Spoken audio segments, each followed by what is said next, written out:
Baik. Bismillahirrahmanirrahim. Assalamualaikum warahmatullahi wabarakatuh. Waalaikumsalam warahmatullahi wabarakatuh. Alhamdulillah. Alhamdulillahirabbil alamin wa bihi nasta'inu ala umuri dunya waddin. Shalatu wassalamu ala Rasulillah wa la haula wa la quwata illa billah amma ba'd. Apa kabar semuanya? Sehat? Sehat, Pak. Alhamdulillah. Mudah-mudahan semuanya dalam keadaan sehat walafiat ya. Dan Amin, kita ya Allah. doakan saudara-saudara kita yang sedang terkena bencana ya ataupun ujian di sekitar Gunung Semeru ya, diberikan kekuatan, ketabahan dan kesabaran ya. Semoga Allah memberikan hikmah yang begitu luar biasa, khususnya bagi kita yang di luar wilayah mereka, dan tentunya juga Allah memberikan ampunan bagi khususnya umat Islam yang memang saat ini tengah berupaya ya terus mempelajari berbagai macam peristiwa yang kemudian tidak terlepas dari kekuasaan Allah Subhanahu wa taala ya. Kita doakan yang meninggal semoga husnul khotimah ya, dan yang luka-luka kemudian juga segera disembuhkan. Amin Allahumma amin. Sebelum dimulai perkuliahan hari ini, mungkin ini informasi ya, masih berkaitan dengan Semeru. Barangkali ada di antara teman-teman sekalian ya, entah itu khususnya mahasiswa Ahwal Syahsiyah, mahasiswa FIUI ya, apabila ada yang terdampak erupsi Gunung Semeru ya, silakan hubungi kami ataupun hubungi saya atau melalui staf prodi ataupun fakultas ya, untuk kami data dan nanti akan kami diskusikan, barangkali ada solusi yang terbaik untuk teman-teman khususnya keluarga besar Fakultas Ilmu Agama Islam yang terkena dampak Semeru ya. Baik, mari kita awali perkuliahan pada pagi hari ini dengan bersama-sama melafadzkan basmalah. Bismillahirrahmanirrahim. Bismillahirrahmanirrahim. Minggu yang lalu ya kita sudah membahas terkait dengan mahkumun fihi wa mahkumun alaih. Ya, masih ingat apa itu mahkumun fihi wa mahkumun alaih? Ya. Jadi mahkumun fihi wa mahkumun alaih ini berkaitan dengan mukallaf gitu ya. Berkaitan dengan perbuatan ataupun ya amaliyah yang dibebankan kepada umat Islam khususnya yang sudah mukallaf ya. Nah, ini ada kaitannya terkait dengan bagaimana kita memahami syariat Islam, bagaimana kita memahami peristiwa yang kemudian dikaitkan dengan Islam. Nah, beberapa hari yang lalu kita juga mendengarkan, melihat gitu ya, khususnya di tanah air ya, ada sebuah statement gitu ya. Ada sebuah pernyataan yang dilontarkan oleh salah satu public figure kita ataupun pejabat publik gitu ya, yaitu Bapak Dudung.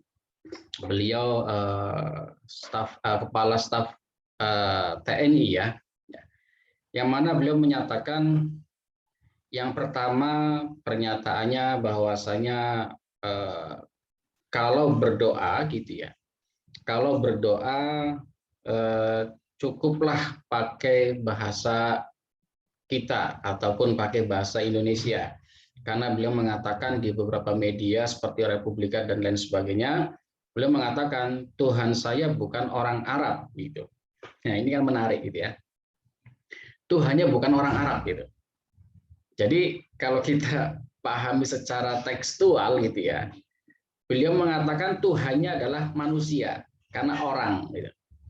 Mungkin ada kata yang terlewatkan, ya. Mungkin maksud beliau Tuhannya beliau adalah bukan Tuhannya orang Arab begitu ya. Mungkin maksudnya seperti itu. Namun di beberapa headline media massa nasional judulnya adalah Tuhan saya bukan orang Arab. Itu yang pertama. Kemudian yang kedua, dalam kesempatan yang lain beliau juga menyampaikan mempelajari agama Islam itu tidak perlu dalam-dalam. Gitu ya. Ini kan menarik gitu ya. Kita selaku akademisi gitu ya, selaku intelektual ya, dan juga kita adalah seorang muslim ya, kita akan melihat ya, tentunya ada makna. Tentunya ada makna yang tersirat yang dimaksud oleh beliau ketika menyampaikan statement yang demikian ya. Nah, mungkin ada harapan supaya tidak terlalu tidak terlalu islami gitu ya. Gimana tidak terlalu syar'i atau bagaimana? Saya kira tidak seperti itu ya. Namun kita ambil hikmahnya saja ya. Semoga dengan ucapan-ucapan beliau umat Islam menjadi semakin terbuka gitu ya. Pemikirannya semakin terbuka, semakin menimbulkan ghirah untuk mempelajari Islam gitu ya. Itu bagian daripada hikmah yang mungkin disampaikan oleh beliau. Nah, lantas bagaimana ketika kita memahami Islam?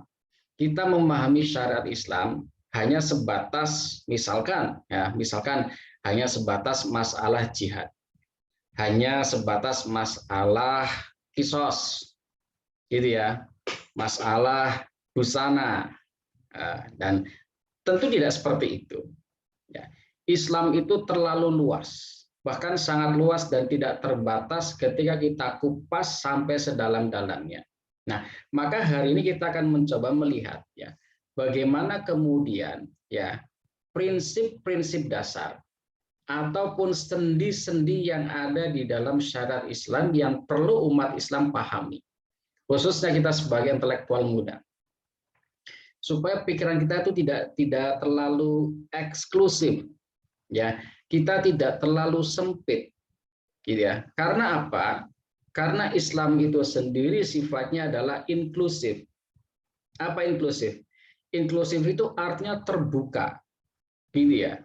Terbuka untuk berbagai macam pemikiran, ya, entah itu perbedaan ataupun muqaranatul madzhab, perbedaan madhab, gitu ya. Kemudian terkait dengan amaliyah yaumiyah, misalkan terkait dengan adat, misalkan, dan lain sebagainya. Kita lihat.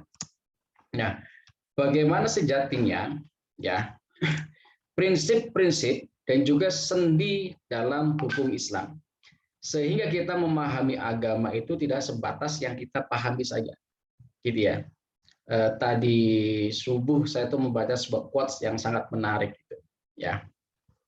Jadi ada perbedaan orang, gitu ya, karakter seseorang ya terkait dengan terkait dengan referensi, gitu. Ya. Saya lupa yang nulis siapa itu karena di media sosial tidak saya capture itu. Nah, ketika saya buka apa itu namanya hello gitu ya. Nah, quote-nya adalah seperti ini, ya. Orang akan menjadi kuat karena makan, gitu ya. Dan orang akan menjadi semakin bijaksana karena banyak membaca. Iya. Ini kan bisa kita tarik kesimpulan begini. Kalau hidup hanya untuk makan, gitu ya. Hidup hanya untuk makan, maka secara fisik dia akan sangat kuat. Ya. Tetapi kalau kita hidup ya selain makan, tapi juga kita banyak membaca referensi, maka kita akan semakin wise. Ya, kita akan semakin bijaksana. Ya, bijaksana apa? Menyikapi semua persoalan ya yang ada dalam hidup kita, termasuk persoalan syariat. Ya, maksud saya apa? Ketika kita memahami sendi-sendi dan prinsip hukum Islam, kita akan melihat, oh, Islam itu tidak seperti yang dikatakan orang-orang yang di luar sana. Ya, bahkan oleh orang-orang munafik, gitu ya. Siapa mereka orang munafik? Ya, mereka salah satunya adalah orang-orang Islam yang kemudian ya tidak menyukai Islam itu sendiri karena munafik. Hakikatnya dia cinta, tapi dia tidak mau berusaha untuk mendapatkan cintanya yang lebih dari sekedar cinta biasa, kan begitu logikanya. Nah, kita lihat sendi ataupun prinsip hukum Islam, ya. Yang pertama berkaitan dengan sendi ataupun asas hukum Islam, ini adalah sesuatu yang sifatnya sangat fundamental. Apa maksud fundamental? fundamental itu artinya sangat dasar, sangat-sangat penting ya, sangat-sangat substansi gitu ya. Sifatnya adalah substantif gitu. Nah, kita pernah membahas di pertemuan awal ya, bahwasanya Islam itu diibaratkan seperti bangunan. Al-Islamu kalbunyan ya, yashuddu ba'duhum ba'd. Ya, Islam itu seperti sebuah bangunan. Yashuddu ya, saling menopang ba'duhum ba'd, satu sama lain. Ada pondasinya, ada dindingnya, ada rangkanya, ada atapnya, jendela, pintu, kamar-kamar dan segala macam sesuatu yang ada di dalamnya. Pun pernah kita sampaikan juga Islam itu seperti pohon, gitu ya. Ada akar, gitu ya. Itu adalah akidah. Ada batang, itu adalah Islam ataupun syariat, ya. Kemudian ada cabang-cabangnya, ranting-rantingnya, ya. Itu adalah apa? Cabang daripada syariat disebut dengan apa? Fikihnya. Nah, di dalam syariat itu ada fikih, karena al-fahmu. Nah, di dalam pemahaman itu ya muncul berbagai macam paradigma yang berbeda-beda. Ya ada madhab A, ada madhab B, ya atau ada torikoh A, torikoh B dan lain sebagainya. Kemudian ada dedaunan, ada buah-buahan. Ya yang mana merupakan kalau kita pahami ada iman itu akar, Islam itu batang ataupun ranting-rantingnya, dan sifatnya adalah furu'iyah, banyak cabang-cabangnya, persoalan di situ khilafiyah, dan juga ada namanya ihsan. Ihsan itu bisa daun gitu ya, bisa buah gitu ya. Terkadang ya ketika pohon itu berdiri tegak, datang berbagai macam burung untuk hinggap di situ. Hinggap tidak sekedar hinggap, kadang membuat sarang, kadang hanya hinggap sebentar. Kadang juga burung itu membuang kotoran di situ. Ya, itulah perumpamaan Islam seperti itu. Ada yang masuk datang merusak, ada yang datang masuk membangun rumah tangga di situ. Ini ya. Ada yang datang untuk menikmatinya, ada yang datang untuk mempertahankannya. Nah, seperti itulah. Nah, maka kita perlu memahami ya, sesuatu yang sifatnya sangat fundamental ataupun sangat-sangat dasar gitu ya terkait dengan bagaimana syariat Islam itu dipahami ya. Yang pertama ya, prinsip yang pertama yaitu hukum Islam bertujuan untuk mewujudkan dan menegakkan keadilan yang merata bagi seluruh umat manusia. Ini konsep al-adalah ya, konsep keadilan. Nah, bagaimana konsep keadilan dalam Islam diterapkan? Ya, konsep al-adalah artinya adalah wad'u syai' fi mahallihi au fi makanihi. Ya, menempatkan segala sesuatu pada tempatnya. Itu namanya adil. Ya, adil itu bukan berarti ya, sebagai contoh ada dua kakak beradik. Ya, yang satu usianya usia SMP, yang satu usia SD. Apakah ketika orang tua memberikan uang saku sekolah yang sama, kedua anaknya jumlahnya sama, itu dikatakan adil? Tidak. Ya, tetapi sesuai dengan kebutuhannya. Mungkin anak SMP kebutuhannya lebih besar dan anak SD, madrasah lebih kecil, maka itulah adil. Ya, ada pemerataan. Tetapi konsep al-adalah, konsep keadilan dalam Islam itu bukan berarti kemudian melupakan yang asas, yaitu syariat. Ya, kita kan sering mendengar sekarang ada Islam moderasi beragama. Ya, ada istilah toleransi, moderasi, gitu ya. Apakah itu sesuatu ataupun suatu konsep yang ada dalam Islam? Islam sudah mengajarkan terkait dengan konsep moderasi. Ya, lakum dinukum waliyadin. Nah, aspek keadilan ini artinya ya terkait dengan perilaku mukallaf, terkait dengan perbuatan mukallaf ya, dan eksesnya ataupun dampaknya ya, ini juga harus dirasakan oleh orang lain. Maka Islam mengajarkan namanya keadilan. Ya, ada namanya kisos, gitu kan? Ada namanya hudud, ya, teori hudud, teori batas, ya. Jadi As-sariqu was-sariqatu faqta'u aydiyahuma, misalnya seperti itu.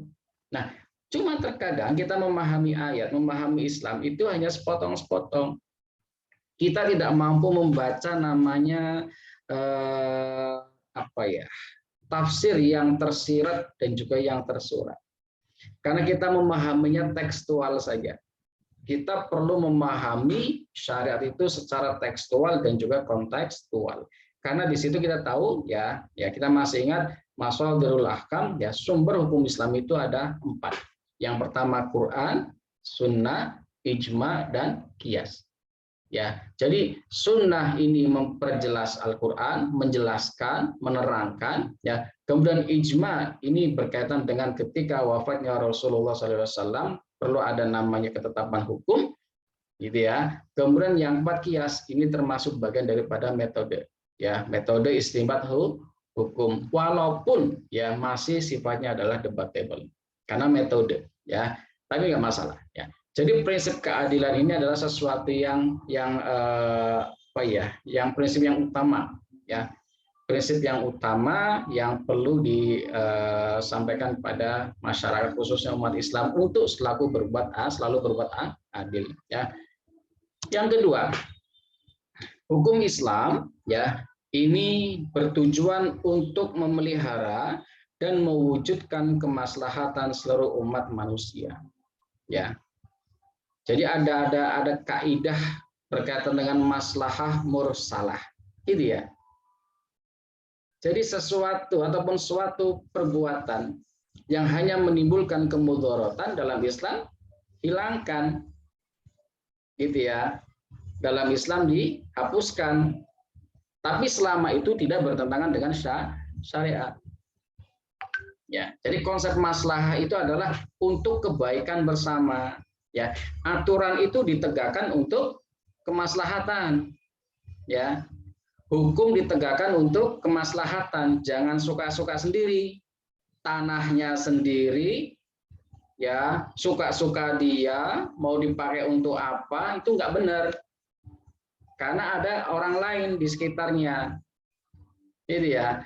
Saya contohkan seperti misalkan kita punya kendaraan, punya sepeda motor. Gitu ya. Kemudian knalpotnya kita buat knalpot gelombongan tanpa saring, gitu kan. Suaranya kenceng dan tidak enak di telinga sama di dada. Gitu kan, kadang sampai nyemburkan tenaga yang cukup besar itu, ya. Apakah itu bagian daripada maslahat? Tidak, hanya menimbulkan kemudaratan. Nah, kemudaratan harus dihilangkan. Ad-dararu yuzal. Gitu ya, itu kaidahnya. Tapi sayangnya, ya banyak di antara kita yang tidak memahami konsep tadi maslahat. Kenapa kok tidak sampai ke situ? Karena dia hanya memahami egonya sendiri. Yang penting saya makan, saya kenyang, masa bodoh orang lain. Nah, ini yang salah. Islam tidak mengajarkan seperti itu. Gitu ya. Jadi aspek maslahah ini juga menjadi bagian daripada prinsip ataupun sendi dalam hukum Islam. Ya, yang ketiga, ya, hukum Islam tidak memperbanyak beban, ya, dan menghindarkan kesulitan. Iyalah, ya. Jadi namanya ad-dararu al-masyaqqatu tajlibu taisir. Ya, masyaqqah, ya, kesulitan-kesulitan itu ya harus diminimalisir lah ya. Kita jangan mempersulit orang lain, gitu ya. Kita ya mempermudah tetapi sesuai dengan ketentuan yang berlaku. Gitu ya. Jangan mempersulit orang lain hanya karena faktor subjektivitas kita. Jangan. Tapi kita senantiasa untuk berbicara secara secara luas, ya. Karena kita hidup tidak sendirian, ya. Maka terkait dengan mukallaf, ya, Islam di sini prinsipnya adalah memudahkan. Cuma terkadang kita yang menyulitkan sendiri. Ya. Contohnya apa? Ini berkaitan dengan al-adah muhakkamah, kebiasaan-kebiasaan yang ada di masyarakat terkadang menjadi suatu aturan. Ya. Dan itu terkadang bukan aspek ibadah, tetapi menjadi sesuatu yang sangat penting untuk dilakukan. Contoh misalkan, ya, terkait dengan tradisi selamatan. Saya katakan tradisi karena bukan bagian daripada syariat, gitu ya. Tradisi selamatan, entah itu selamat atas kesuksesan, ya, atau selamatan atas kematian, ya. Prinsipnya adalah bersyukur. Yang kedua adalah mengingat ataupun tafakur, gitu ya. Kalau keselamatan berkaitan dengan an-najihah, gitu ya, dengan kesuksesan, ya, selama itu tidak memperberat pelakunya, misalkan harus mengadakan selamatan, mengundang kenduren segala macam gitu kan. Kalau itu memberatkan, jangan dilakukan. Karena Islam tidak mensyariatkan yang seperti itu. Ketika engkau bersyukur, Allah mengatakan apa? Wa idz ta'adzana rabbukum la in syakartum la azidannakum. Bersyukurlah engkau sebanyak-banyaknya, tetapi caranya tidak harus dengan materi. Ya. Bersyukur saja gitu kan. Karena apa? Kalau kita nggak mensyukuri gitu kan, maka Allah mengatakan la azidannakum wa in kafartum inna adzabi lasyadid. Ya. Itu contoh saja ya. Artinya ketika kita mensyukuri sesuatu ya sewajarnya saja, kemudian tidak harus wah-wah begitu, mewah-mewah, tidak. Nah, termasuk ketika misalkan ada selamatan ataupun maaf kenduren karena adanya kematian. Ya.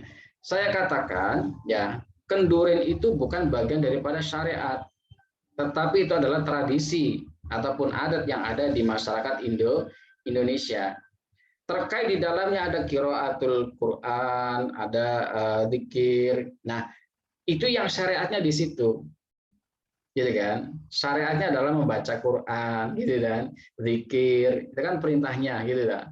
Tapi kendurenya itu yang bukan syariat.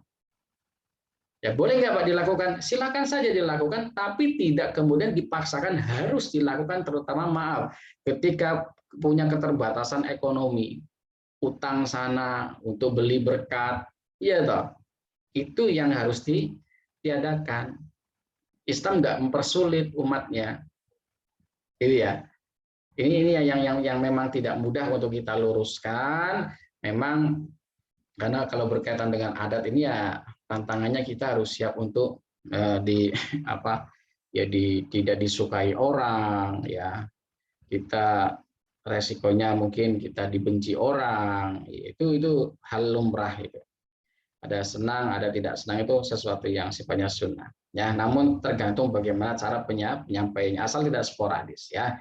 Perlu perlahan-lahan.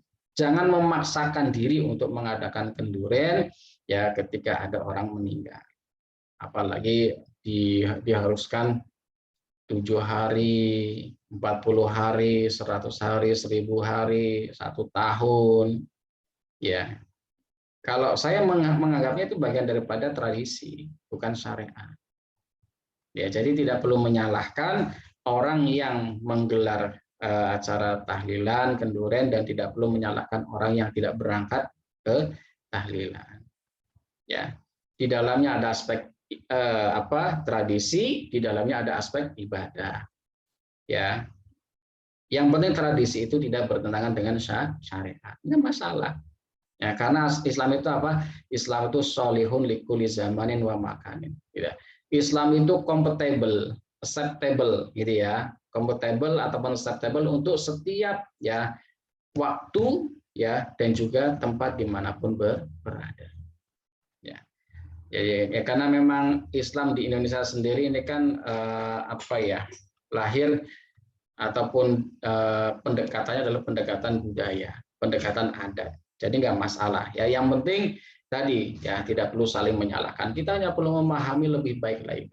Ya. Nah, kemudian yang keempat ya, beban dalam hukum Islam sifatnya adalah tadrij, bertahap. Ya. Jadi Islam itu ada yang sifatnya mungkin saudara masih dengan al-wad'u ya. Itu kan sifatnya adalah ketetapan ya. Al-wad'u itu ketetapan. Nah, sementara ada namanya takhir, ada namanya al-iqtida'u. Nah, jadi ketika syarat itu ditetapkan itu ya oleh Allah, itu ada yang sifatnya langsung, ada yang tidak langsung. Gitu ya. Yang langsung ya ini bisa berkaitan dengan dua hal. Yang pertama sebagai tindakan preventif untuk mencegah ya supaya tidak terjadi hal-hal yang tidak diinginkan ataupun bertentangan dengan syariat. Yang kedua sifatnya tatsbit untuk menetapkan hukum yang sudah atas peristiwa yang sudah terjadi. Gitu ya. Contohnya adalah khamar. Itu kan tidak langsung diharamkan, ada prosesnya. Oh kenapa? Gitu ya.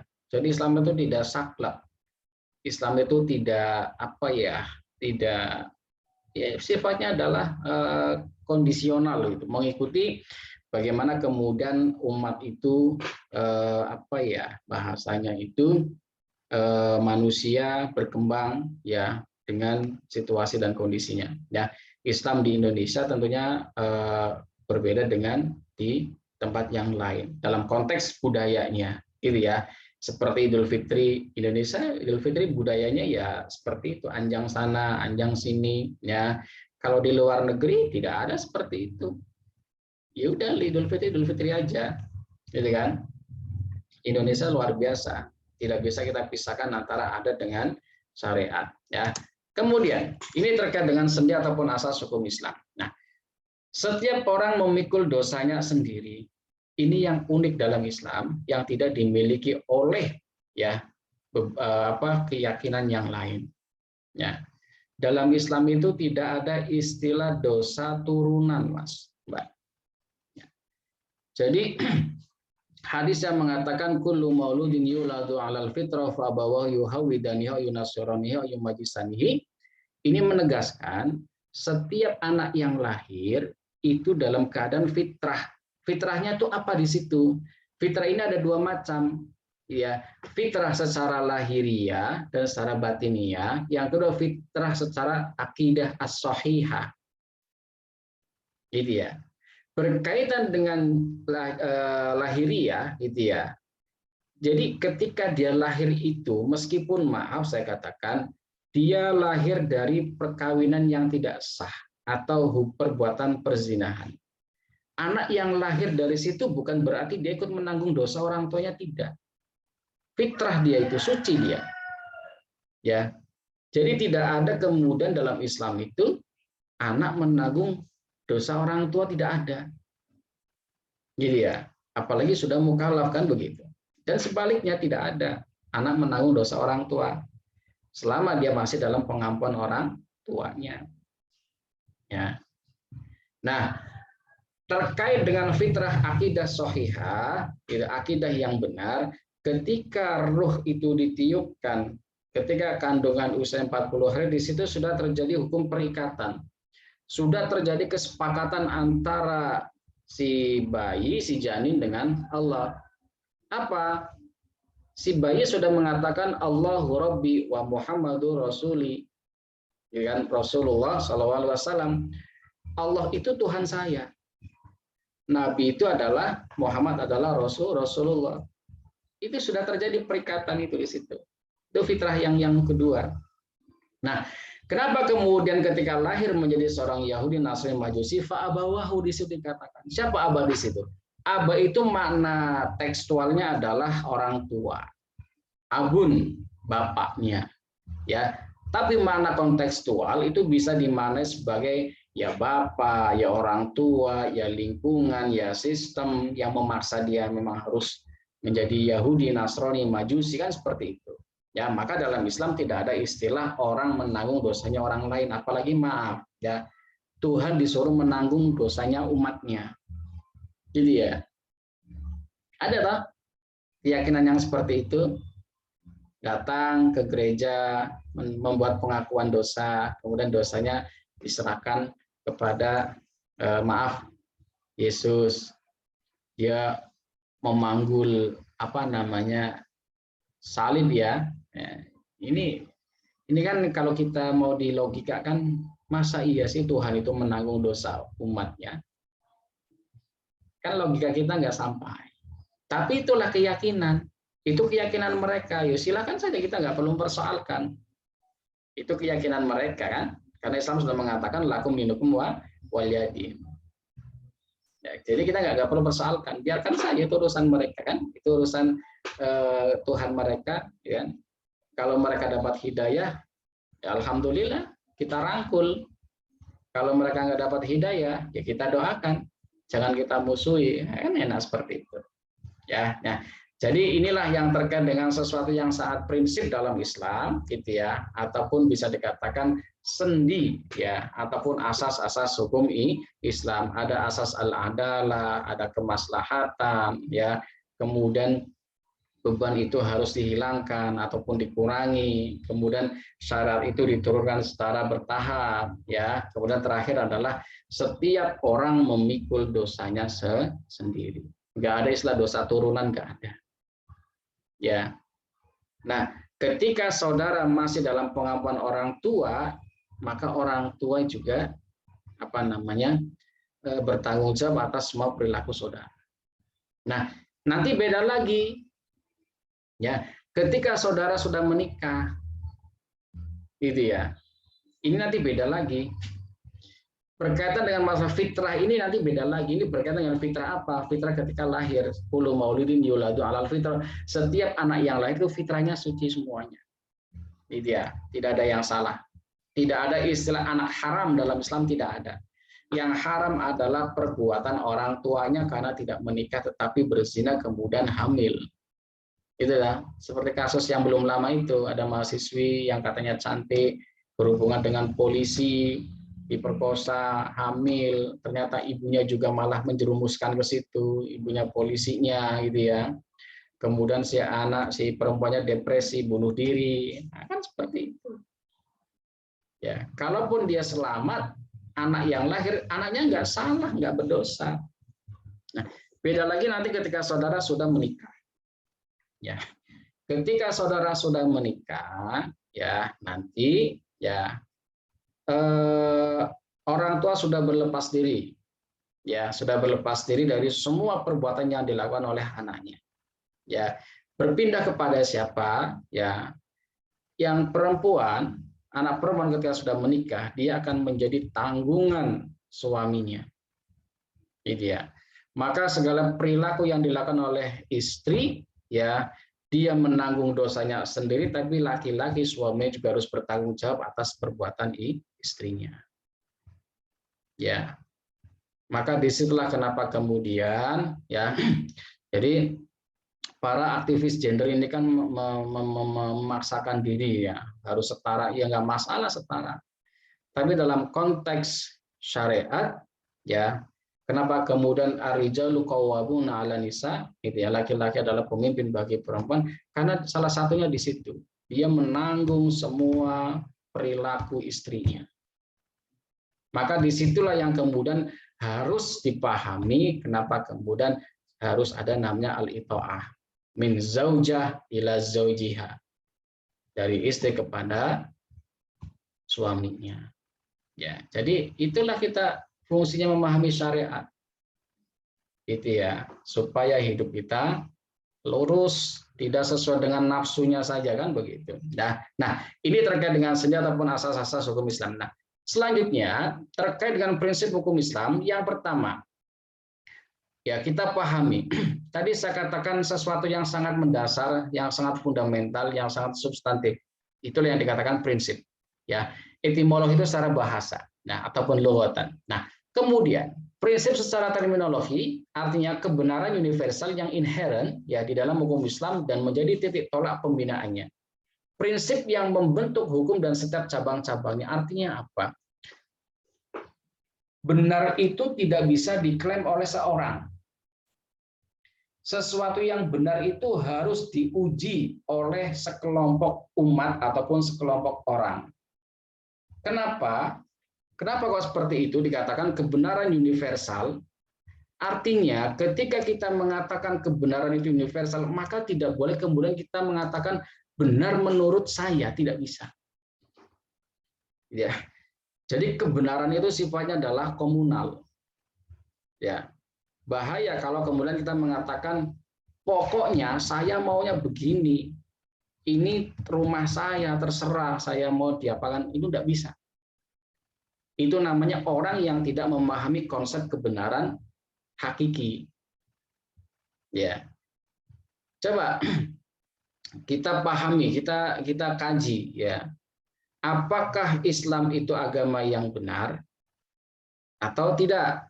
Nah, kita lihat saja ya bagaimana kemudian umat atau masyarakat melihat Islam, gitu kan? Tentu dalam batasan tertentu gitu ya, dalam batasan tertentu yaitu lakum dinukum waliyadin di situ.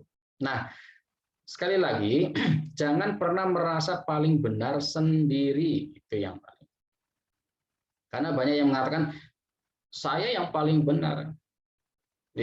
Ini kendaraan saya, suka-suka saya, itu yang salah. Jadi harus diuji dulu. Kalau saudara mengatakan benar, tapi ada orang yang tidak setuju, nah itu belum bisa dikatakan benar. Gitu ya.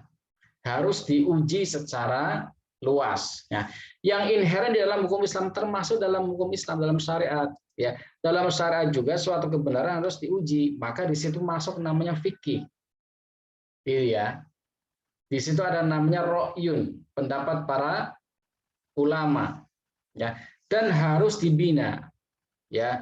Makanya saya katakan belajar agama itu harus ada gurunya.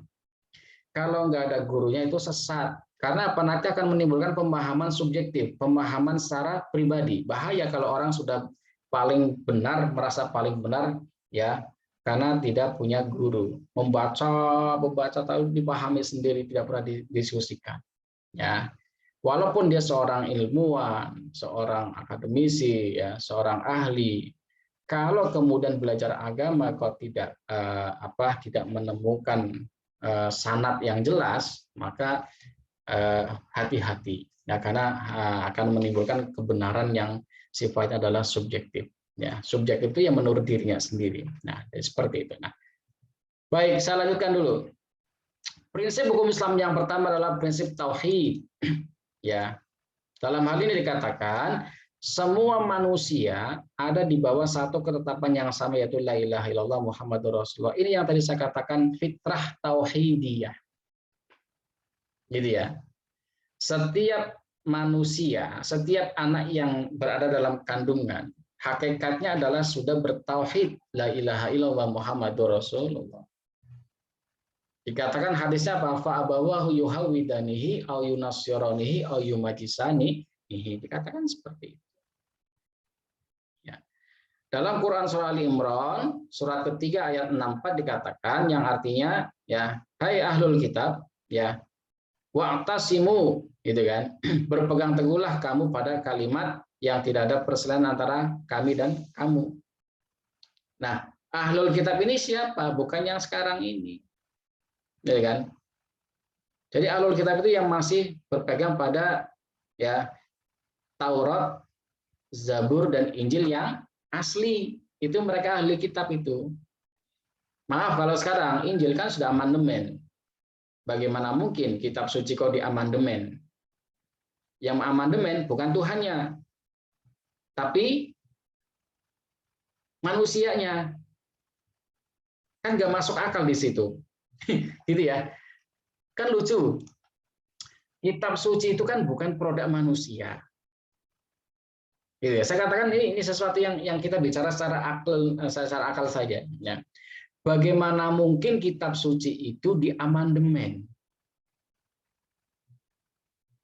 Sementara dikatakan sebelumnya kitab suci adalah kitab yang dibuat oleh Tuhannya. Makanya sampai hari ini Al-Quran tidak bisa diamandemen. Bahkan tidak ada satupun yang sanggup mengamandemen Al-Quran. Karena bukan bukan produk manusia. Quran itu adalah kalamullah. Kalam Allah. Walaupun pernah ada yang mencoba kan. Dan sekarang hati-hati kalau saudara download Al-Quran gitu ya, download aplikasi Al-Quran, itu hati-hati. Banyak yang sudah dirubah. Ya, maka perlu ya, kalau mau selamat ya, kalau UI ya download aja aplikasi Quran UI. Ya. Itu sudah tashih itu. Ya, sudah mengalami perbaikan-perbaikan. Ya. Saya katakan begini tadi, ya, bagaimana mungkin kitab suci diamandemen sementara kitab suci dikatakan adalah produk Tuhan. Ya. Bukan di Islam ya, bukan di Islam. Ya, kitab suci dikaji ulang oleh manusia dan diikuti. Lantas siapa Tuhan mereka? Manusia. Nah, jadi kita bicara konsep tauhid saja di sini sudah jelas, gitu ya. Sudah jelas sesuatu yang tidak masuk akal. Pedoman hidupnya, kitab sucinya direvisi, amandemen itu direvisi istilahnya. Ya, seperti undang-undang lah, UUD itu kan pernah mengalami beberapa kali amandemen, revisi gitu ya. Nah, itu nggak masalah karena memang itu produk manusia, gitu kan, pemikiran manusia. Nah, tapi kalau kitab suci, nah ini sudah tidak masuk akal lagi. Maka ada namanya perjanjian lama, ada namanya perjanjian baru. Ya lucu ya. Ya maaf, saya sampaikan saja. Kita belajar namanya tauhid di situ. Ya. Bagaimana mungkin ya, kitab suci kok dirubah oleh pengikutnya? Ya, nggak masuk akal. Nah, ini yang pertama prinsip tauhid. Nah, yang kedua tadi sudah saya sampaikan prinsip al-adalah, yaitu al-wad'u syai' fi mahallihi aw fi makanihi, menempatkan segala sesuatu pada tempatnya.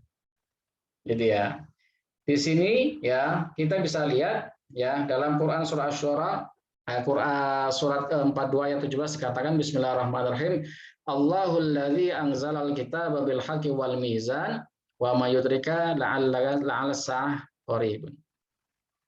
Allah lah yang menurunkan kitab dengan membawa kebenaran dan menurunkan neraca keadilan. Dan tahukah kamu, boleh jadi hari kiamat itu sudah dekat. Jadi konsep al-adalah di sini gitu ya, ini berkaitan dengan al-haqqu wal mizanu. Ya. Jadi ya qulil haqqa walau kana murran, kan begitu ya. Mahfudhatnya atau apa saya lupa. Katakan yang hak walaupun itu menyakitkan. Itu nyata itu. Ketika kita menyampaikan kebenaran yang sifatnya universal, terkadang kita nggak selamanya diterima. Jadi ya, kita menyampaikan sesuatu yang hak, terkadang malah kita dibenci. Tapi terkadang kita menyampaikan yang batil, malah banyak temannya. Gitu ya. Ini realita di tengah masyarakat kita. Kita belajar menerapkan syariat, dianggap kolot. Gitu lah. Ya, karena paradigmanya yang nggak sampai, itu ya, ilmunya nggak sampai, bukan nggak sampai lagi, dikasih nggak mau dibaca, dipelajari tapi nggak mau dipahami, kan gitu. Ada yang membaca sekedar membaca, ada yang mendengar sekedar mendengar, gitu kan? Ada yang tahu, ya, tapi dia tidak tahu, walakin bal, gitu kan? La yadri anahu la yadri. Nggak tahu dan nggak mau tahu, itu ada karakter manusia seperti itu. Ya, ini masya Allah ini saya. Ya, saya ya seperti ini kondisinya ya. Kita berusaha menerapkan syariat, tapi terkadang kita, jangankan kita, Kanjeng Nabi saja menyampaikan risalah Islamiyah luar biasa, kita siapa kan Bu? Tapi perang kita kan qulil haqqa walau kana murran kan, dan Allah mengatakan balighu ani walau ayat, sampaikanlah walaupun satu ayat saja, kita sudah menyampaikan itu ya. Jadi kalau mau dibenci, mau di apa, itu biasa, hal yang lumrah, itu sunnatullah gitu ya. Ada siang, ada malam, ada suka, ada tidak suka, gitu kan, ada benci, ada rindu, kan begitu ya, ada sayang, ada khianat gitu ya. Tapi kan kita berharap yang baik-baiknya. Ya, tapi jangan takut untuk menegakkan prinsip-prinsip kebaikan, khususnya dalam Islam. Nah, yang ketiga, prinsip amar ma'ruf nahi mungkar. Nah, saya garis bawahi, amar ma'ruf nahi mungkar. Nah, parameternya apa, Mas? Amar ma'ruf nahi mungkar itu. Parameter amar ma'ruf nahi mungkar itu adalah ya, salah satu aktivitas ibadah yang setiap hari kita kerjakan, yaitu sholat. Ya. Allah di sini mengatakan kuntum khaira ummatin ukhrijat linnas. Kita itu umat Islam itu ahsanu, ya, terbaik, bahkan di sini menggunakan redaksi khair. Ya. Kita itu umat yang paling baik, ini umat terbaik kita itu. Ya. Yang dilakukan ya yang dilahirkan ya anak buru gitu kan untuk ya menegakkan yang ma'ruf dan mencegah anil munkar ya dan kita agar beriman kepada Allah. Nah, salah satu parameter kita bisa menjadi baik atau tidak itu adalah sholat tadi. Ketika sholatmu baik, ya maka perilakumu akan baik. Ketika sholatmu tidak baik, maka perilakumu akan berdampak pada akhlak kita. Allah mengatakan inna sholata tanha 'anil fahsya'i wal munkar. Banyak orang yang sholat, gitu ya, tetapi perilakunya tidak mencerminkan tanha 'anil fahsya'i wal munkar. Merasa paling benar sendiri, merasa paling kuat, merasa punya pengaruh, gitu kan? Merasa tidak ada orang lain, sehingga kalau menyalakan tip musik itu kencengnya, masya Allah, tidak ingat kanan kirinya. Nah, itu kan fakta di lapangan kan seperti itu toh. Faktanya seperti itu. Kalau saudara mau hijrah jangan tanggung-tanggung kan. Hijrah kalau setengah-setengah. Ada kisah itu, seorang motivator itu, motivator wanita. Ya, dulunya dia itu saya lupa namanya Kak Oci itu, Kak Oci, panggilannya Kak Oci. Beliau itu adalah seorang direktur di perusahaan media nasional yang juga membawahi 5 hotel, gitu ya. Dan juga perusahaan-perusahaan yang lain.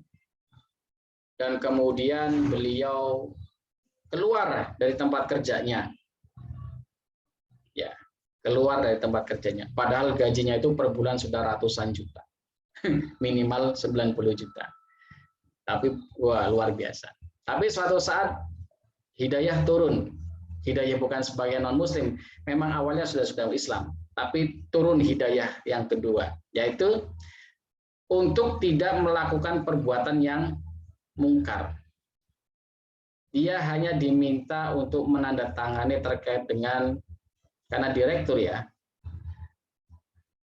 mau menandatangani bahwasanya hotel yang dipimpin untuk menyediakan minuman keras. Bergejolak hatinya, batinnya bergejolak. Ini nggak benar, ini nggak benar. Akhirnya dia keluar, meninggalkan tempat kerjanya sebagai direktur membawahi 5 hotel dengan gaji yang sudah sangat mapan. Dia keluar. Ya.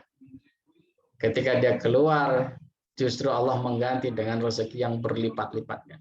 Jadi seorang motivator, ya, untuk dirinya, keluarganya, dan juga orang lain. Ya. Nah, kemudian dia menyampaikan, ya, menyampaikan sebelum keluar dari sana itu dia bertemu dengan seorang ustazah. Beliau memberikan uang sekian juta, banyak sekali, kepada ustazah itu. Ustazahnya menyampaikan apa? Maaf, uang ini saya terima tapi hanya bisa untuk membangun WC sama got, jamban dan saluran air got.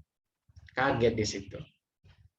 Karena apa, itu uang-uang yang syubhat, bahkan sudah jelas gitu kan. Ya kita tahu lah namanya bisnis hotel kan seperti apa. Walaupun terkadang kita mengatakan hotel syariah, tapi terkadang kita nggak bisa mengontrol siapa yang datang untuk apa, gitu kan. Tidak selama itu adalah perkawinan yang sah. Ya seperti itu kan. Ini banyak persoalan seperti itu. Kemudian dia keluar. Ya. Bayangkan ya, sudah sangat mapan, keluar kemudian hijrah pelan-pelan. Dia meninggalkan busana-busananya, berganti dengan busana muslimah, tapi tidak harus pakai niqab juga. Ya. Ya kan masalah keyakinan, kenyamanan ya. Nah, disitulah kemudian dia perbaiki sholatnya. Belajar sama guru ngajinya diperbaiki. Nah, betul ketika dia sholatnya selama ternyata salah sholatnya. Pelan-pelan belajar, sholatnya diperbaiki, ya. Ketika sudah seperti itu, mantap berhijrah, meninggalkan semua dunia yang tidak jelas itu, dan alhamdulillah bisa menginspirasi orang lain. Jadi kalau saudara mau amar ma'ruf nahi mungkar, gampang. Perbaiki dulu sholatnya. Sholat itu bukan karena nafsu ya, karena beda. Sholat karena nafsu itu kan macam-macam. Ya, mungkin bisa biar dilihat orang, itu kan nafsu. Ya, dilihat mertua, anak, nafsu. Ya, sholat lillahi ta'ala kan karena Allah. Ya. Jadi prinsip amar ma'ruf nahi mungkar itu ya seperti itu. Salah satunya parameternya adalah sholat. Ya, kita mengajarkan kebaikan belum tentu diterima, ya. Mengajarkan kebaikan belum tentu dipahami, ya. Tetapi terkadang kita ikut mungkar justru malah diterima. Itu fakta sosial seperti itu. Ya. Yang penting kita sudah berusaha untuk amar ma'ruf nahi mungkar. Ya. Kalau mahasiswa kan ini masih kita hidup masih di dalam dunia idealisme, ya. Nanti kalau saudara sudah terjun ke masyarakat langsung, ya lulus berinteraksi dengan berbagai macam persoalan, itu akan menegaskan siapa saudara. Ya. Apakah saya muslim ta'atan, muslim kafatan, atau muslim musiman. Karena ada muslim musliman gitu ya. Ada muslim musiman. Apa muslim musliman?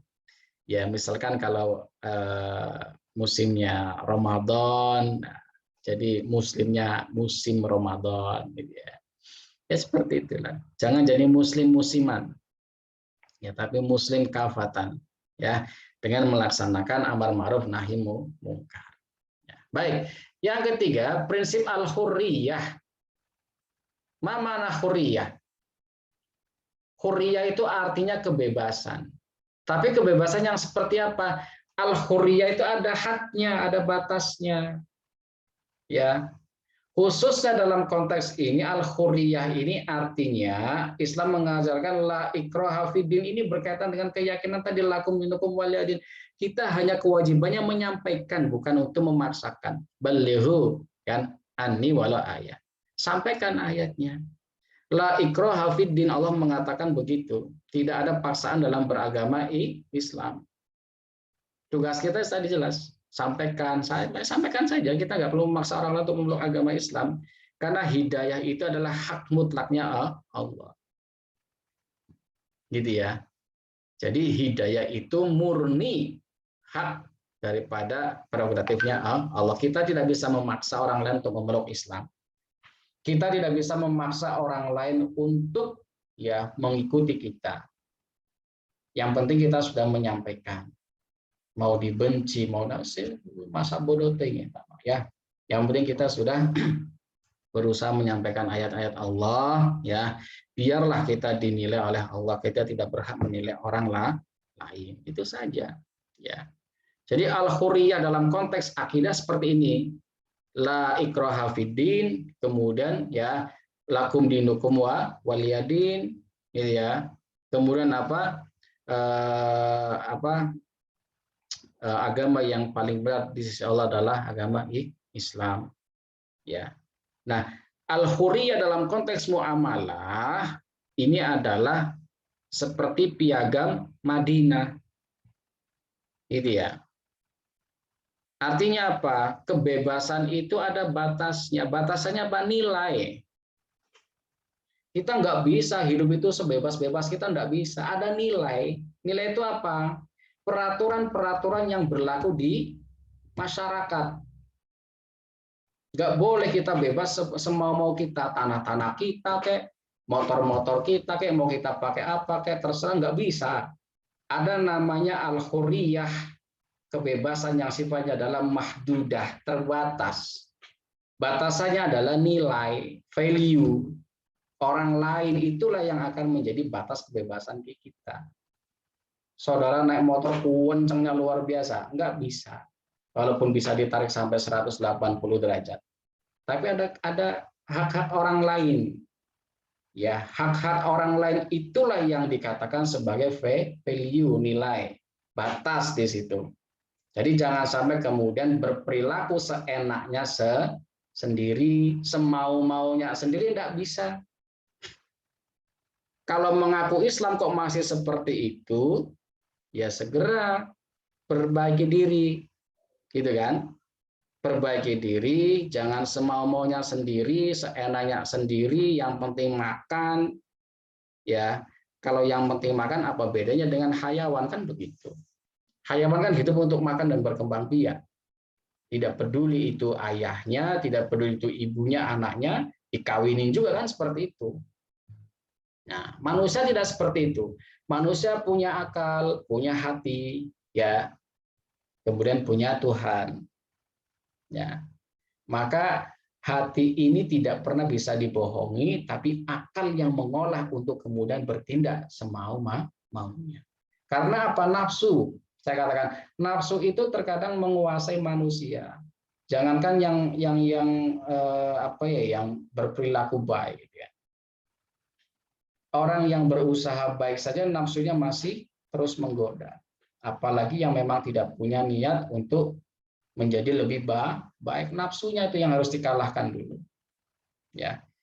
Dengan apa? Dengan memahami bahwasanya, ya, wa ma khalaqtul jinna wal insa illa liya'budun tadi.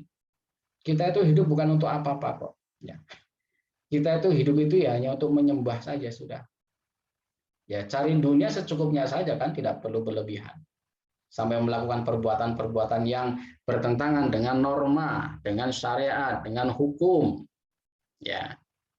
Jadi kalau kita ingin menjadi manusia yang seutuhnya, ya pahamilah aturan, pahamilah syariat, pahamilah hak-hak orang lain, ya, tidak kemudian mengegokan, ya, memaksakan egonya, nafsunya untuk merasa paling benar. Karena apa? Kebenaran itu sifatnya tadi universal, sifatnya umum, tidak menurut dirinya sendiri paling benar, tidak bisa. Ya, jadi kebenaran itu sifatnya umum. Maka jangan sampai kemudian merasa paling benar, berbuat seenaknya sehingga merugikan orang lain. Itu bukan prinsip kebebasan. Prinsip nafsu namanya. Ya, baik. Yang kelima, prinsip egaliter, ya, ataupun tasamuh, ya. Jadi manusia di hadapan Tuhan itu semuanya sama, di hadapan Allah itu semuanya sama. Yang membedakan itu apa? Takwa, gitu kan? Nah, takwa ini kan korelasinya dengan apa ya? Sebagai seorang abdun, ya. Allah sudah mengatakan, ya, wala tamutunna illa wa antum muslimun. Janganlah kamu meninggal kecuali dalam keadaan takwa dan muslim. Ittaqullaha haqqa tuqatih, gitu. Bertakwalah kamu kepada Allah dengan sebenar-benar takwa, wala tamutunna illa wa antum muslimun. Khatib sering mengatakan saat Jumat seperti itu. Bertakwalah. Nah, konsep takwa ini kan melaksanakan semua perintahnya dan juga menjauhi semua larangan, itu konsep takwa. Ya. Kalau kita merasa takwa tapi kok masih melanggar syariat Allah, di mana ketakwaannya? Pak, saya masih belajar. Belajar itu tidak hanya sekedar teori, gitu kan?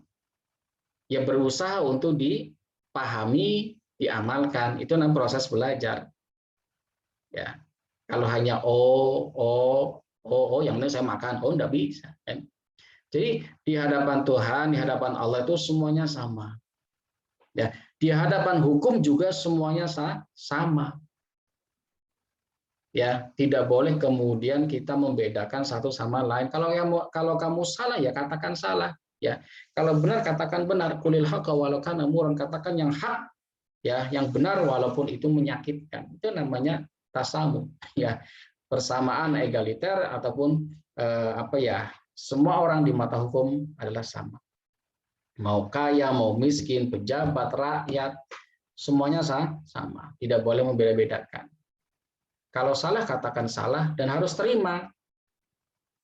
Jangan kemudian dikatakan salah, tidak terima, ya, memobilisasi massa. Kemarin sore saya pulang dari kantor itu, depan kampus ada warung itu, ya, warung apa saya kok lupa gitu. Itu kok jalanan macet itu, kenapa itu? Hujan-hujan padahal itu. Ternyata ada demo di situ. Demo yang dilakukan oleh sekelompok pemuda banyak sekali, ratusan mungkin itu, di hadapan warung, membawa bendera gede-gede itu, besar-besar itu.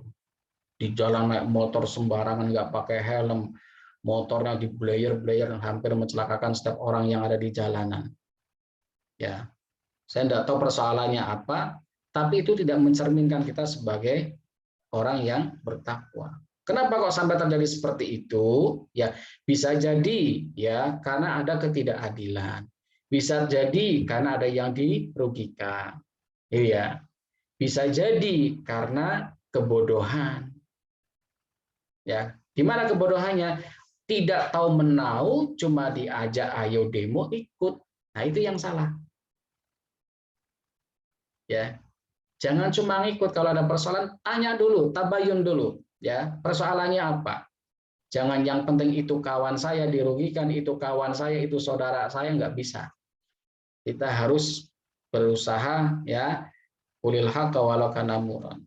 Wong Nabi saja mengajarkan apa? Kalau anak saya ya, siapa saya lupa ya. Kalau dia mencuri potong tangannya. Kalau Aisyah mencuri potong tangannya. Rasul kan begitu. Jadi nggak peduli anaknya kayak siapa. Kalau salah katakan salah. Tapi di kita kan tidak. Ya masih ada namanya unsur KKN korupsi, kolusi, nepotisme itu yang salah. Ya, jadi prinsip egaliter ini perlu saudara pahami dengan baik, jalankan dengan baik, tidak memandang siapa yang salah ya katakan salah, ya berikan pembelajaran, berikan pemahaman supaya dia memahami dirinya dan juga orang lain. Dan tugas kita tidak memaksa, hanya menyampaikan saja. Ya. Yang keenam, ada prinsip ta'awun. Ya, ta'awun ini adalah saling tolong-menolong. Dalam apa? Allah mengatakan ta'awanu 'alal birri wat taqwa. Kan begitu. Wa tawasau bil haqqi wa tawasau bis sabr. Jadi ya. Apa? Saling mengingatkan dalam kebaikan dan kesabaran. Ta'awanu 'alal birri, tolong menolonglah kamu dalam kebaikan dan takwa, bukan dalam hal yang syarrun. Orang salah tetap dibela. Korupsi tetap dibela, itu namanya bukan ta'awun, menjerumuskan. Gitu ya. Jadi kalau mau menolong ya dalam kebaikan, ya gotong royong, tolong menolong. Ya. Kalau menolong untuk membunuh, untuk membenci orang lain itu bukan namanya ta'awun. Menjerumuskan itu. Ya, maka jangan mudah terprovokasi oleh orang-orang yang memang punya kepentingan tidak baik. Ya, terutama dalam hal apa namanya tadi ya, watawasau bil haqqi watawasau bis sabr. Ya. Jadi saling mengingatkan dalam kebaikan dan kesabaran. Ya, jadi Islam itu kalau kita paham itu enak sekali. Ya, yang ketujuh prinsip toleransi. Nah, sering saya katakan batas toleransi adalah masalah keyakinan. Ya, lakum dinukum waliyadin. Agamamu, agamamu, agamaku, agamaku. Silahkan kau jalankan, tidak perlu aku mencampur urusan agamamu. Ya, kau pun juga tak perlu mencampur urusan agamaku. Ya, untuk pembelajaran seperti ini saya sampaikan. Ya, karena ada namanya perbandingan madhab, ada muqaranatul madzahib, ada muqaranatul ad-din, perbandingan agama, perbandingan madhab, itu nggak masalah dalam konteks pembelajaran. Tapi tidak perlu saling menyalahkan. Tadi saya katakan untuk menambah keyakinan saudara terkait dengan bagaimana amandemen sebuah kitab suci. Ini kan salah satu bentuk bagaimana kita meyakini agama kita. Dan saya pun punya prinsip yang sama ya. Di agama yang lain juga membahas masalah Islam. Itu namanya kajian teologi. Gitu ya. Karena saya juga mempelajari kitab sucinya orang lain. Bukan untuk apa? Untuk menambah pengetahuan saya, untuk menguatkan akidah saya. Jadi seperti itu. Jangan sampai karena kebodohan kita, ketidaktahuan kita menerima berita, informasi, ajakan-ajakan yang ternyata menyesatkan, kita terima dengan begitu saja. Jangan. Ya. Kemudian terkait dengan prinsip toleransi, prinsipnya adalah ta'awanu 'alal birri wat taqwa. Sudahlah. Ya. Jangan kau bantu kawanmu yang mengajak pada keburukan, mabuk-mabukan misalkan. untuk membenci orang lain, menghasut, iri, dengki, gitu ya. Tinggalkan. Itu bukan toleransi. Toleransi adalah menghargai orang lain. Itu namanya toleransi, bukan memaksakan kehendak pribadi. Ya. Jadi toleransi itu menghargai hak-hak orang lain, hak untuk hidup, hak untuk makan, hak untuk berkembang misalkan. Ya, hak untuk mendapatkan kenyamanan, ketenangan, itu hak orang lain harus kita hargai. Ya, jangan memaksakan nafsu pribadi dengan merugikan orang lain. Islam itu sudah mengajarkan. Hanya saja terkadang persoalannya adalah ketika ilmu itu diajarkan, ilmu itu disampaikan, kitanya yang tidak sanggup menerima, tidak sanggup memahami, bahkan menolak. Gitu ya. Karena itu tadi karena nafsu. Gitu ya. Karena Rasul mengatakan asyadul jihad, gitu kan, jihad yang paling berat adalah melawan hawa nafsu. Ya. Tapi bukan berarti kemudian konsep sabar itu adalah pasrah, bukan. Sabar itu artinya harus move on, harus bergerak, ya, harus melakukan perubahan-perubahan untuk menjadi lebih baik. Itu namanya sabar. Ya, yang ke-8, prinsip hubungan dengan Allah ataupun hablum minallah. Nah, dalam konteks hablum minallah, gitu ya. Tadi saya katakan dalam Quran surah Az-Zariyat ayat 57 dikatakan wa ma khalaqtul jinna wal insa illa liya'budun, selesai sudah. Ya. Jadi kita itu diciptakan oleh Allah, ya, termasuk jin, gitu kan, makhluk Allah itu untuk menghamba, untuk menyembah, ya, bekerja untuk dunia, silahkan. I'malid dunyaka ka'annaka ta'ishu abadan, ya, bekerjalah untuk duniamu seakan-akan kamu hidup selamanya. Wa'mal li akhiratika ka'annaka tamutu ghadan. Dan beramallah untuk akhiratmu seakan-akan kamu besok mati. Di situ ada namanya konsep tawazun, keseimbangan. Gitu ya. Keseimbangan dalam konteks hablum minallah wa hablum minan nas. Ya, kita konteksnya adalah takwa, kita ikuti semua, ya, perintah-perintah Allah, tinggalkan semua larangannya, karena takwa itu hubungannya dengan Allah. Nah, wa hablum minan nas sama, toleransi tadi itu kita menghargai hak-hak orang lain. Ya, dengan konsep apa? Konsep watawasau bil haqqi watawasau bis sabr. Ya, dan juga apa? Tadi, ya, ta'awanu 'alal birri wa taqwa. Tolong menolonglah dalam kebaikan dan takwa. Jadi jangan mengaku bertakwa kalau kemudian masih, ya, melakukan perbuatan yang merugikan orang lain. Ya. Sekali lagi saya berpesan sama teman-teman, jangan sekalipun mengganggu orang lain. Ya. Jangan.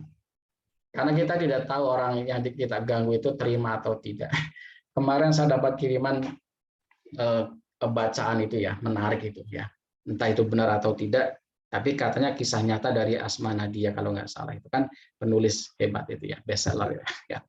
Dalam cerita itu dikatakan ada seorang anak kecil yang sudah hafal juz 30. Dia sudah hafal juz 30 itu. Dan sama ibunya suatu saat anak ini mengeluarkan kalimat yang di luar dugaan ibunya. Ya. Kalimatnya adalah terserah gue, bego, nah gitu. Mengata-ngatain, nggak tahu kata kepada siapa itu.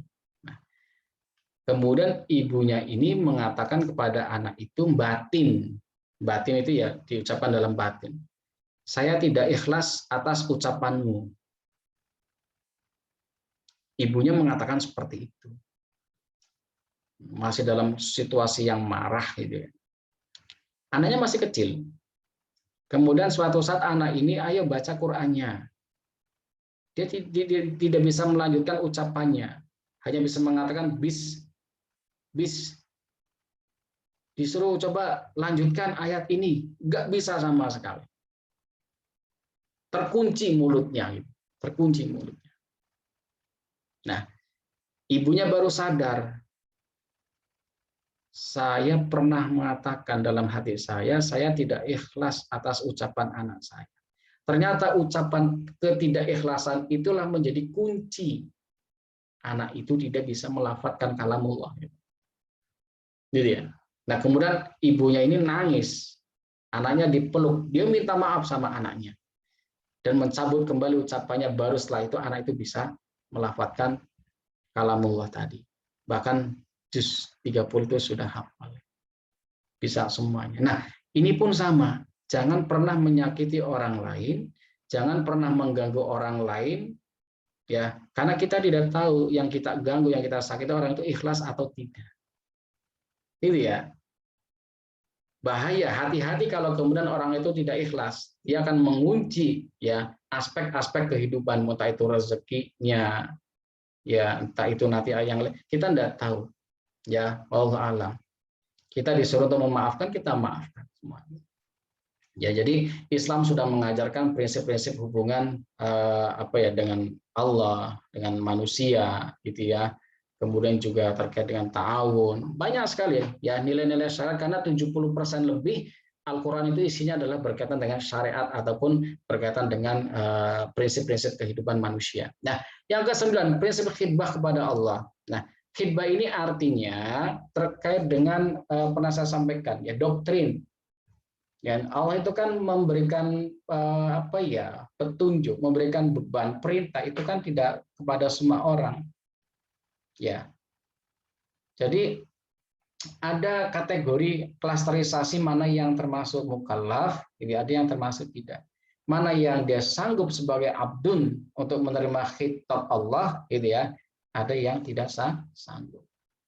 Ya, kan berkaitan dengan kemampuan seorang hamba. Ya, termasuk ya terkait dengan masalah kebenaran wahyu. Nah, masalah kebenaran wahyu kan jelas. Ya. Wahyu itu kan ya melalui malaikat Jibril kepada Kanjeng Nabi. Kemudian dijabarkan dalam bentuk kalamullah Al-Qur'an. Ditegaskan kembali dalam sunnah. Gitu kan? Kemudian diperluas lagi dengan namanya fikih. Nah, fikih itu berdasarkan pada Quran dan sunnah. Jadi itu cara memahami sumber hukum Islam itu seperti itu, tidak bisa dipisah-pisahkan. Ada yang mengatakan Al-Quran itu perlu diamandemen karena tidak lengkap. Kata siapa? Al-Quran itu bicara global, Mas. Menyeluruh. Global itu kan menyeluruh. Ya. Secara umum Al-Quran bicaranya seperti itu. Ada yang sifatnya umum, ada yang sifatnya khusus.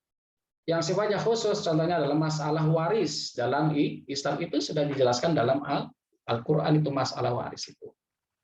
Ya.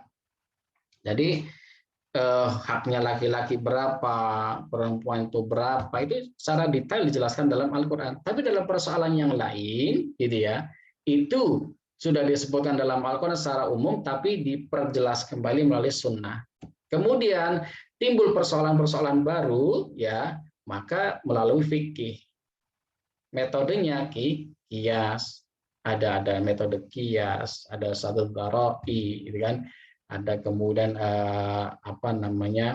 maslahah mursalah, ada istihsan, istishab, ya, ada al-adah di situ, ya, macam-macam, metodenya banyak. Ya, kemudian prinsip hubungan akidah dengan akhlakul karimah. Tadi saya katakan fondasi yang paling awal itu adalah akidah. Kemudian syariat. Pohon itu kan gitu, ada akar, batang, ranting, daun, buah. Akarnya akidah, iman. Syariatnya adalah Islam. Gitu kan. Ihsannya adalah akhlak manusia. Kalau akidahnya betul, kita melaksanakan syariatnya dengan bagus, baik, maka akhlaknya di sini. Orang yang punya ini tidak baik, maka akidahnya dipersoalkan dalam Islam. Saya tidak bicara terkait dengan yang non Muslim, ya. Banyak orang yang baik tapi bukan Islam misalkan. Oke, Mas Lukman, ada yang mau disampaikan? Silakan Mas Lukman. Oh, waktunya sudah habis ya. Baik, ya, waktunya sudah habis. Ya, silakan Mas Lukman. Ada yang mau disampaikan?